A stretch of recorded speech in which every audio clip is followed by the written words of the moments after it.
Hello મિત્રો, આજે આપણે સોલારિયાનો ઇન્વર્ટરનો વાઈફાઈ કેવી રીતે સેટ કરી શકાય એના વિશે જાણીશું. મિત્રો, વિડીયો ગમે તો લાઈક, શેર અને સબસ્ક્રાઇબ કરજો.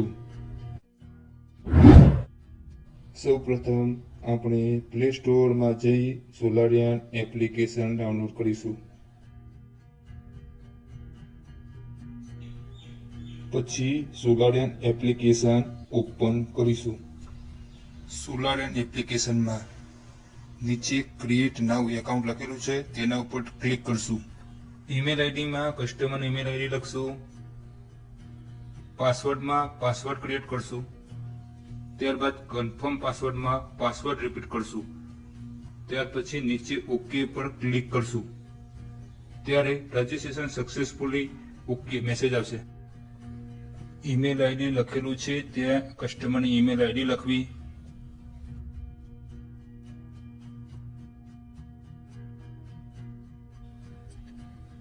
નીચે પાસવર્ડમાં આપણે જે પાસવર્ડ ક્રિએટ કર્યો હોય તે લખવું. ત્યાર પછી લોગિન કરવું. પ્લસનું નિશાન આવે ત્યાં ક્લિક કરવું.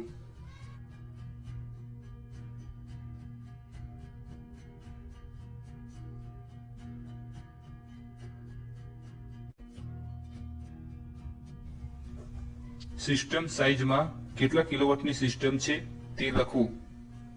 ટાઈમ ઝોનમાં ચેન્નઈ, કોલકાતા, ન્યૂ દિલ્હી વાળો ટાઈમ ઝોન સિલેક્ટ કરવું. કન્ટ્રીમાં ઇન્ડિયા સિલેક્ટ કરવું. પોસ્ટકોડમાં જે પોસ્ટકોડ લાગતો હોય તે લખવું.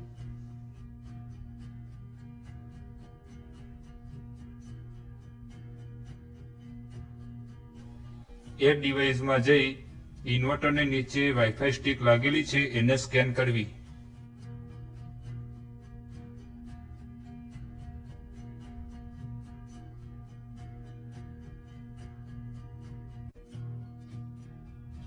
સ્કેન કર્યા પછી નીચે આઈ એગ્રી કરીને લખેલું છે તેના ઉપર ટિક કરવું. ત્યારબાદ નેક્સ્ટ પર ક્લિક કરવું.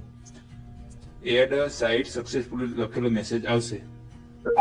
પેજની ઉપર વાઈફાઈ કન્ફિગરેશન લખેલું છે એની બાજુમાં સ્કીપ લખેલું છે. સ્કીપ કરી એપ્લિકેશનમાંથી બહાર નીકળી જાવ. પછી મોબાઈલના વાઈફાઈમાં જઈ ઇન્વર્ટરની નીચે લાગેલી વાઈફાઈ સ્ટિકનો જે HR વાળો નંબર છે તે વાઈફાઈમાં શો થવા લાગશે. એને કનેક્ટ કરી લેવું.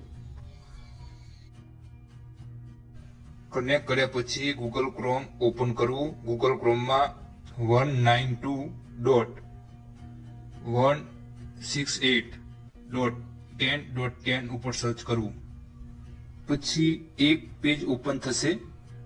એકાઉન્ટ લખેલું છે તેમાં એડમિન લખી દેવું સ્મોલમાં અને પાસવર્ડમાં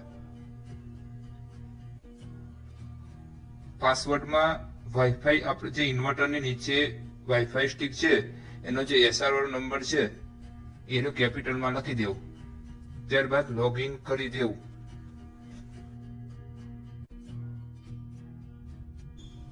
લોગિન કર્યા પછી એક પેજ ઓપન થશે. એમાં SSID લખેલું છે એની નીચે ફાઇન્ડ AP લખેલું છે. એમાં ઘરનું હોમ રાઉટર નું નામ આવશે એને સિલેક્ટ કરી દેવું. ત્યાર પછી નીચે ઘરના હોમ રાઉટરનો પાસવર્ડ લખી દેવું.